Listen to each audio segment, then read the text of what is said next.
लीन, मूक बधिर धृतराष्ट्र सरीखे, भूत भविष्य के नेत्र, अंतर मन में धधक रहा है।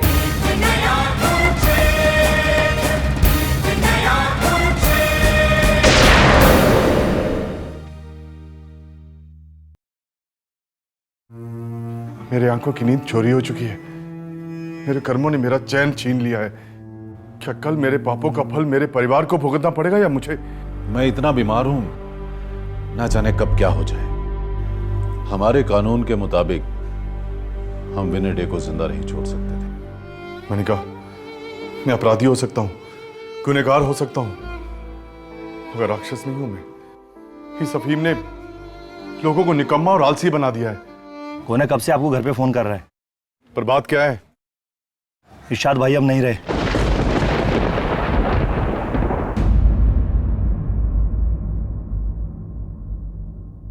एक बात सब याद रखिएगा, टूट जाना मर्दानगी की निशानी नहीं है। दुखी मैं भी हूं, पर टूटा नहीं हूं मैं। आप लोगों का इस तरह मुरझाए रहना मुझे अच्छा नहीं लग रहा। अंधेरा हमें देख रहा है, दूसरे गुट हमें ललकार रहे हैं। आप लोगों को धीरज नहीं खोना है, नहीं तो करियर और रिटेलर हमारे सर पे चढ़ जाएंगे। अगर हम इस कारोबार को नहीं संभाल पाए तो इरशाद भाई की आत्मा का बहुत अपमान होगा। तूने इरशाद का साम्राज्य चलाने का निश्चय कर लिया?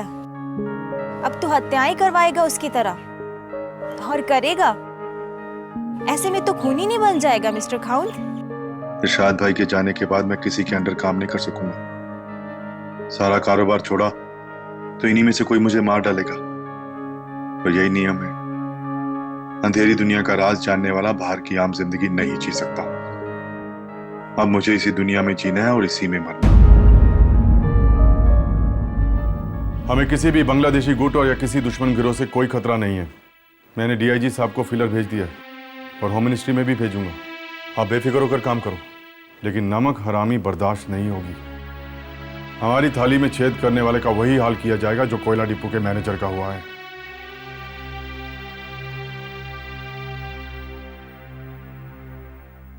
देवता दादा, मुझे इरशाद भाई के परिवार के लोगों से मिलना है। गोना, सबको खबर कर दो। बड़े दुख की बात है, ऊपर वाला इरशाद भाई की रूह को सुकून दे। ये सब इरशाद भाई की मेहरबानी है जो हम सुखी भी हैं और खुशहाल भी।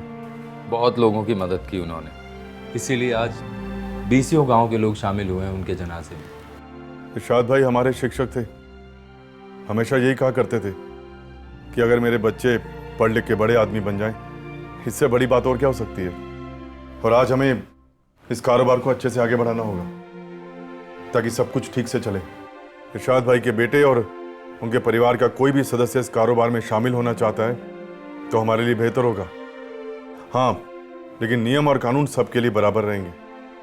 जैसे पहले इरशाद भाई अपने परिवार को खर्चा देते थे, वही खर्चा हमारी तरफ से भी दिया जाएगा। मुकुंद दादा की बात सुन के हम सब बेफिक्र हो गए। अब तो अम्मी भी चैन से सांस ले सकती हैं। दादा आप ना होते तो हम तबाह हो जाते।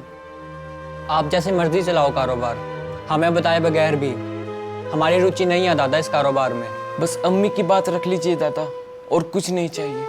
इरशाद भाई के फर्जंद ठीक फरमा रहे हैं मुकुंद। एक तुम ही हो जो इस काम को सबसे अच्छी तरह से संभाल सकते हो। देखो भाई, तुम्हारी ऊपर के लोगों से भी अच्छी जान पहचान है। किससे कैसे मिलना है, कैसे चलना है, ये तुम ही जानते हो। मुकुंद, अब तुम ही हम सबके साथी हो और मार्गदर्शक भी। देखिए, हम ये बात करना नहीं चाहते थे, मैं तो बस आपके दुख में शरीक होने आया था। बात यूं ही कारोबार की तरफ चल पड़ी। देवता दादा, मुझे इन सबसे कुछ जरूरी बात करनी है। ठीक है गुना, चलो जरा बशीर आओ जरा बाहर।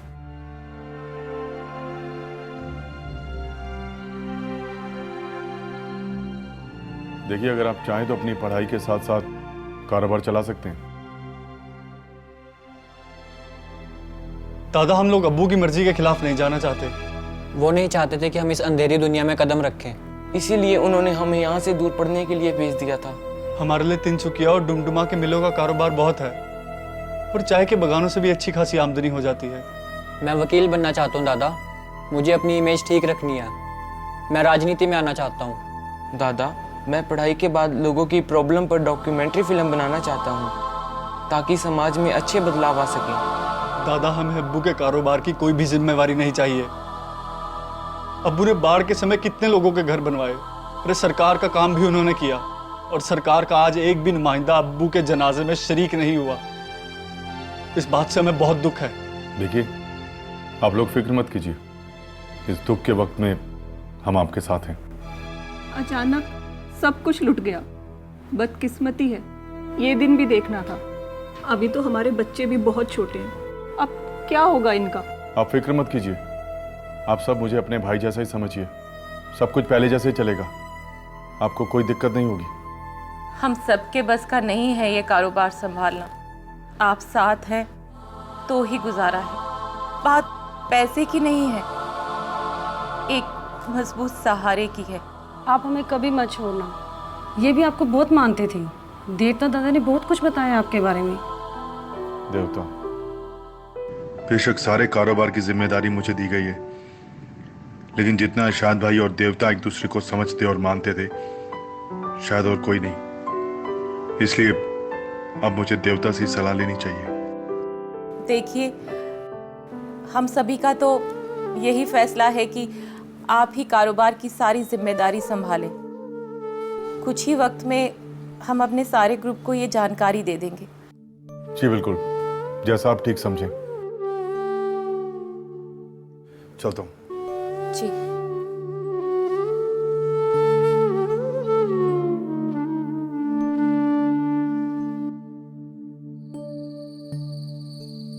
दादा, जानता हूं कि ये वक्त मुनासिब नहीं है इन बातों को करने के लिए, पर बात इतनी जरूरी है कि इस बात को ज्यादा देर तक टाल नहीं सकते। इरशाद मेरा बॉस नहीं था, यार था मेरा। लगता है मेरे दाएं अंग को लकवा मार गया है। हम गुंडे मवाली भले ही हों मुकुंद, लेकिन किसी को नजर ना आ जाए इसलिए अपने दिल को भींच के रखना पड़ता है। हाँ दादा, बड़े करीब से देखा आप दोनों को। इरशाद भाई बहुत मानते थे आपको। एक बात बताऊं तुम्हें मुकुंद? जी। इरशाद ने कभी जिंदगी में इतने हुक्म मुझे नहीं दिए होंगे जितनी उसने मेरी बातें मानी हैं। वो यार था बस, और क्या कहूं मैं। इन आंसू को संभाल कर रखिए दादा, मैंने भी अपनी आंखों में संभाल के रखे हुए हैं। इस समय मुझे आपके कंधे का सहारा चाहिए। किसी को भी हमारी कमजोरी हमारी आंखों में पड़ने का मौका नहीं मिलना चाहिए, क्योंकि दुश्मन खतरनाक भी है और चालाक भी। पिछले 30 वर्षों में हमारे गुट पर इतने हमले नहीं हुए जितने इन पिछले 30 दिनों में हो चुके हैं। तुम कमान संभालो मुकुंद, मैं तुम्हारे साथ हूं। ठीक है दादा, तो आप इरशाद भाई की फैमिली का डिटेल निकालिए। ऐसे हालात में असल में वो क्या चाहते हैं, मैं अपना फैसला उन पर थोपना नहीं चाहता। ये जिम्मेदारी अब तुम्हें ही संभालनी होगी और तुम ही इसी के काबिल हो। बस रही परिवार की बात, बेगमें अच्छी खासी जिंदगी जी रही थी। जाहिरा और माफिका बेगम तो सोच भी नहीं सकती कि पति के धंधे के अलावा कोई और काम भी हो सकता है जिंदगी में गुजर बसर करने के लिए। शायद वो ऐसे परिवारों से आई हो। नहीं, रेनू बेगम कुछ अलग है।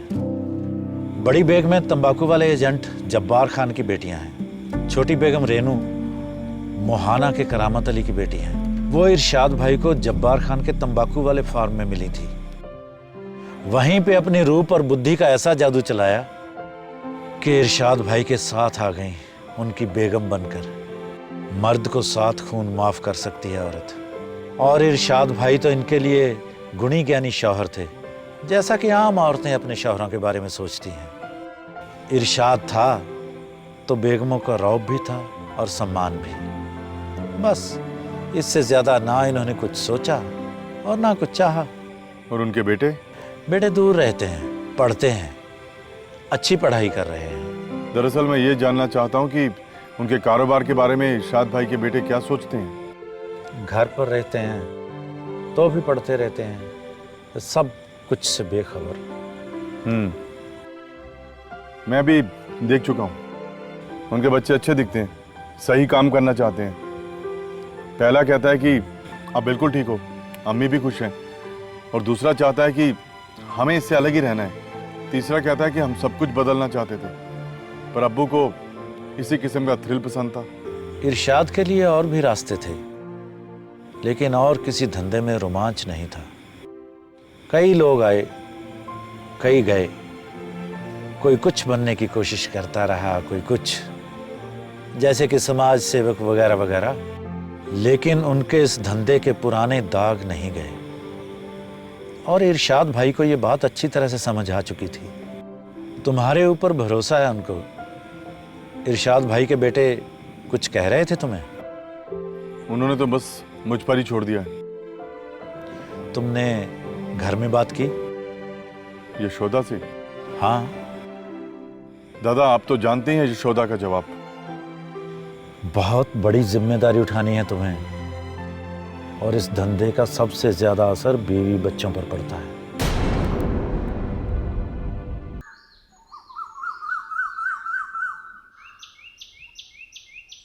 यशोदा, यशोदा,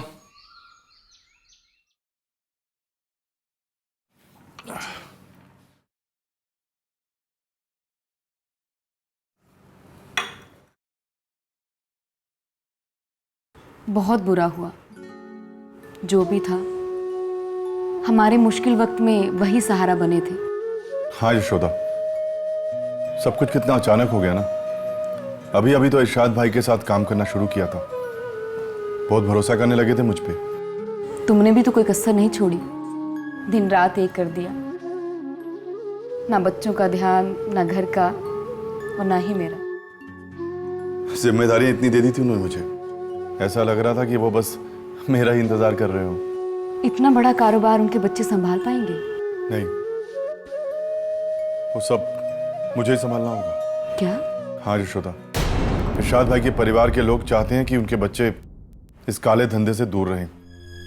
वो इससे दूर रहकर साफ सुथरी जिंदगी जीना चाहते हैं। हमारे रंजू और चानूर भी जब से अनूप से पढ़ने लगे हैं तो वो भी कुछ बड़ा बनने में रुचि रखते हैं, और मैं भी नहीं चाहती कि तुम्हारी पाप की कमाई का फल हमारे बच्चे भुगतें। यशोदा, तुम बात को उल्टी ओर लेके जा रही हो।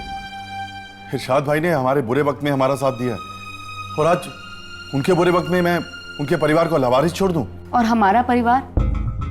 कुछ तो सोचना पड़ेगा मुकुंद। मेरी एक बात याद रखना, तुम्हारे इस काले धंधे की कमाई से हमारे बच्चों का भविष्य उज्जवल नहीं हो सकता।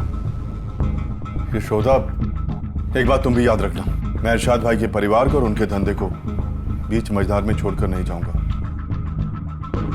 ये बात तुम कभी नहीं समझ पाओगी।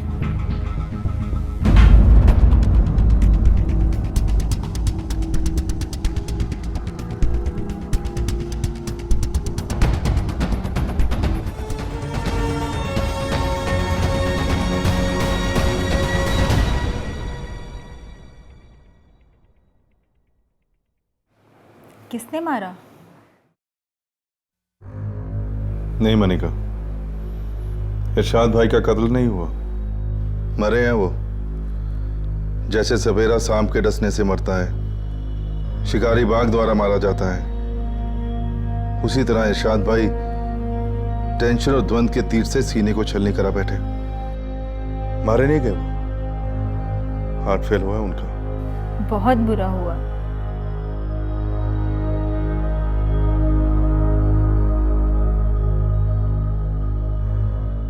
मनिका, मेरे 2 सवालों के जवाब दोगी? पूछो। मेरे कर्मों का फल, मेरा मतलब मेरे दुष्कर्मों का फल किसको मिलेगा? एक कथा सुनोगे? हाँ। पुरातन समय में रत्नाकर नामक एक व्यक्ति हुए थे। उसके लिए नरहत्या बहुत ही साधारण सी बात थी। एक बार जब किसी को लूटने की इच्छा से उसका खून करने लगा, तब मरने वाले ने पूछा, तुम ये नरहत्या का पाप क्यों करते हो? तब रत्नाकर ने कहा, मैं अपने परिवार के पालन पोषण के लिए करता हूँ। तब उसने कहा, क्या तुम्हारे परिवार में से कोई भी तुम्हारे इस पाप का भागीदारी होगा? अगर हाँ तो तुम बेशक मुझे मार देना। तब रत्नाकर ने अपने घर में जाके सबसे पूछा। तब कोई भी पाप में हिस्सेदार होने के लिए तैयार नहीं हुआ। उस दिन से रत्नाकर का जीवन बदल गया। अच्छा मनिका, मेरा दूसरा सवाल, क्या तुम मुझसे घृणा करती हो? घृणा? और तुमसे? तुमसे घृणा का तो सवाल ही पैदा नहीं होता, क्योंकि तुम परिस्थितियों के दास हो।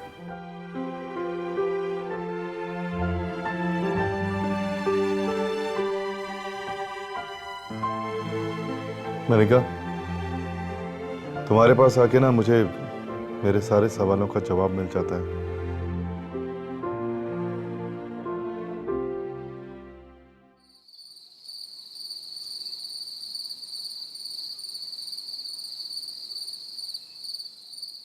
यशोदा, यशोदा, यशोदा।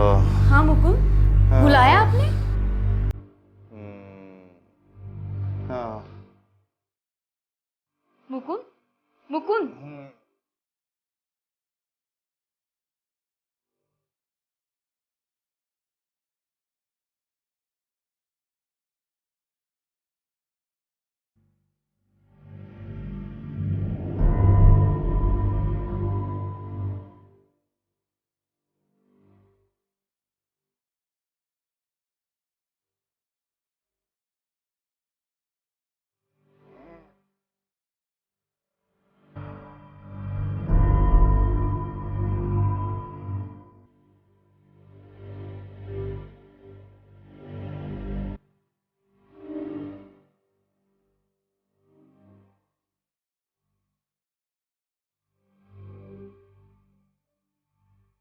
चानूर, चानूर, रज्जू,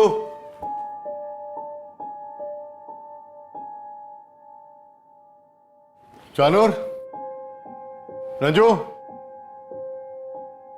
क्या हुआ? बच्चे दिखाई नहीं दे रहे घर में? आप भी कहाँ दिखते हैं? जो मैंने पूछा उसका जवाब दो।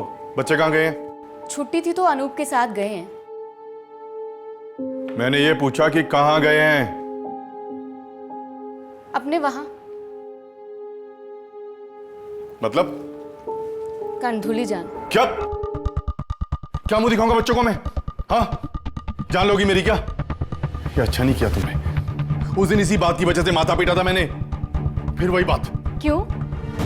ऐसा क्या गुनाह कर दिया मैंने? जानती हो ना, गांव वाले मेरी माँ के बारे में क्या अनाप शनाप बकते हैं। पढ़ने नहीं गया मैं। गांव के 4-5 जो स्कूल थे ना इर्द गिर्द, स्कूल नहीं जा पाया मैं। पता क्या परिचय था मेरा? लावारिस, हरामी।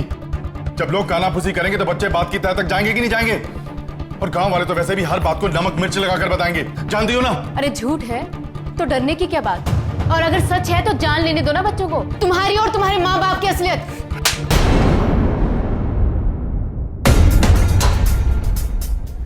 क्या कह दिया तुमने? क्या कह दिया तुमने? अब और क्या बचा मेरी जिंदगी में? सब कुछ तो है। धन है, दौलत है, पैसा है, नाम है, कत्ल है, स्मगलिंग है, दो रखेल है। अगर इन सबके बारे में बच्चों को पता चलेगा, ये नहीं सोचा कभी। अरे नशे में दूध धोकर घर लौटते हो, ये अच्छी बात है उनके लिए। बस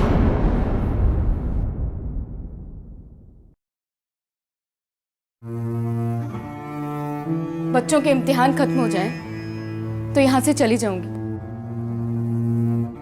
अरे तुमसे तो वो अच्छे इरशाद भाई हैं, कम से कम अपने बच्चों को इस गंदे माहौल से दूर तो रखा है।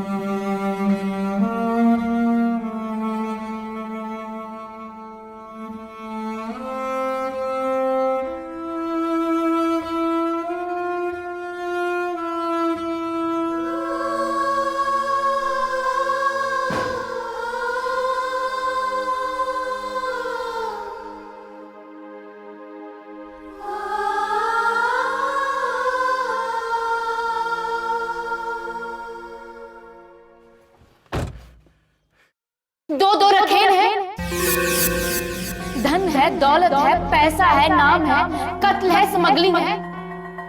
अगर अगर इन सबके बारे में बच्चों को पता चलेगा, ये नहीं सोचा कभी?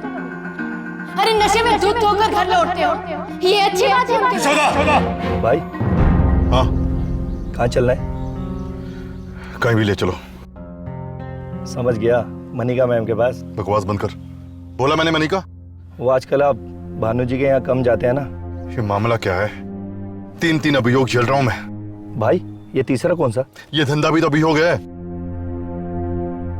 तो क्लब ले चलूं? बाबा ब्रह्मपुत्र दरिया किनारे चलो।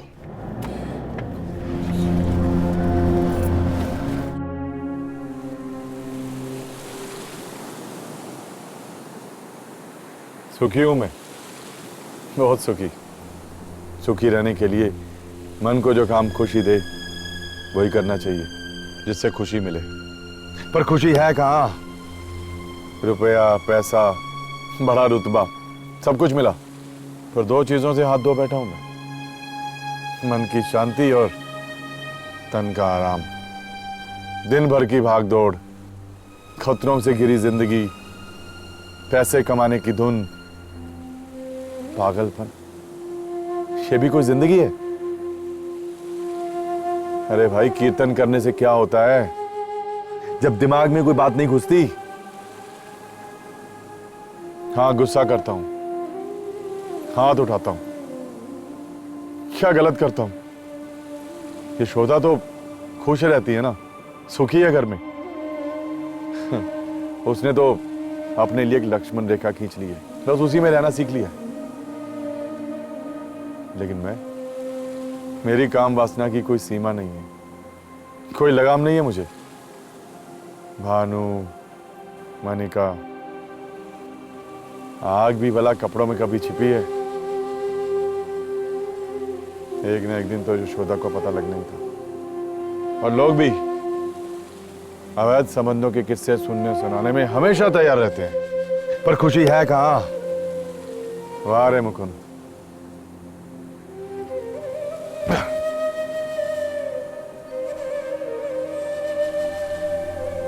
क्या इज्जत रहेगी तेरी यशोदा के सामने, इरशाद भाई के बड़े बेटे मजहर के सामने, मेरे बच्चे रंजू चानूर के सामने, और उससे भी ज्यादा इस समाज की। छी छी।